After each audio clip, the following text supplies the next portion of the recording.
Hey friends, it's Emily from burlapkitchen.com, and today I have a really cute project for you. So you're going to want to save those empty boxes from the little drink mixes that you may use. And first we're going to cut some popsicle sticks down. So we're just cutting a straight edge on the bottom of the popsicle sticks. These are just the regular size popsicle sticks. I think I got a big bag of these at Walmart. So then I'm going to glue the top of the box down. And I'm going to actually, before I do that, I added a little bit of rice to it just to give it some weight. And then I'm going to go ahead and glue it down. So I'm just using my hot glue gun here, adding a little bit of glue and gluing that top down. So now I'm going to come in with my popsicle sticks and I'm going to hold them in place and kind of use that as a gauge for where I want to cut them. And then I'm going to take that one popsicle stick that I cut down and use that as a guide for the rest of the popsicle sticks to cut them to the right size.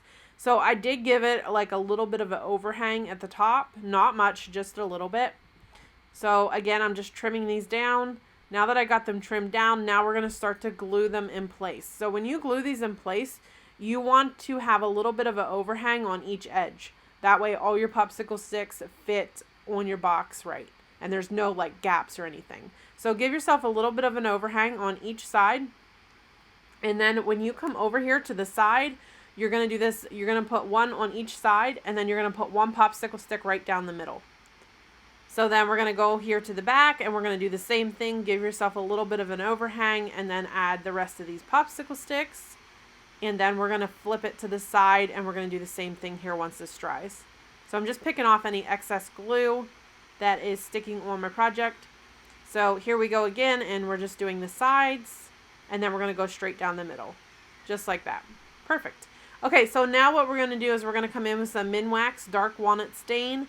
This is my favorite. I use it for a lot of my projects. Make sure you stain in a well-ventilated area and make sure you use gloves. So I'm just going to stain the entire box here. And I just wipe it on with a rag and then wipe it back off. Then I'm going to make sure it's dry. I recommend staining the night before so it has plenty of time to dry.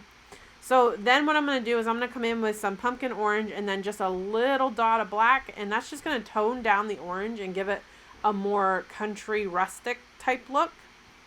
So then we're going to go ahead and we are going to paint the box. We're going to paint the entire box with the orange. And then we're going to give it a dry. Make sure it is nice and dry before you add another coat. And I ran out of paint, so I added some more. And then I added way too much black. So I had to move that down, move my paint down, and just add some more orange to it. And if you accidentally do this, just keep playing with it until you get the right color. You can always go over your top coat, just paint the entire pumpkin that second color if it's close, which mine was almost right on.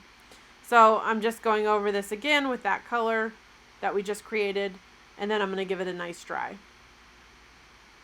So now that it's dry, I'm going to go over it with a sanding block. This is going to give like a real rustic look. You could paint your pumpkin any color. I think it'd be pretty to do white or teal, but I decided to go more traditional this time.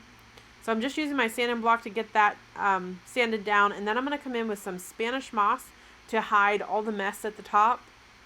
I'm going to add a little bit of Spanish moss and then just a stick from the backyard, and I'm just going to glue that into place.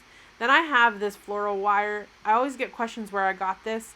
I got it at Hobby Lobby in the wedding section. I have no clue what it's called. I should have looked when I got it, but I don't have the packaging anymore. So I'm not sure what it's called, but it's really cool for making pumpkins, the little curly cues on them. So I just wrapped it around my paint stick to get some curly cues and then around my stick. And then I had to glue that stick back down because it came up a little bit. So then I'm going to take some raffia and I'm just going to tie a little knot around the top. I was having a little bit of trouble getting my raffia positioned the way that I want, but I think over time it will start to fall down over my pumpkin. I love to see like a really messy pumpkin with like raffia and Spanish moss coming out everywhere. So that's kind of what I was going for. So then I'm going to make just like a really simple bow with the raffia, and I'm going to glue that on top of the knot. So then I have this leaf from the Dollar Tree. I just glued that down in place, and you can see how cute that's already looking. And then I had a brown tag, and I'm just going to write pumpkin on it, and then I'm going to put a little dot at each point on every letter.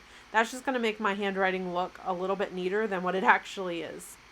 And then I'm just going to trim this down just a little bit, and then we're just going to glue this in the corner here. And there you go. I decided to add a button here to the middle of my raffia. And that's it, guys. I hope you enjoyed this project. For more fun ideas just like this, please visit burlapkitchen.com. Thank you.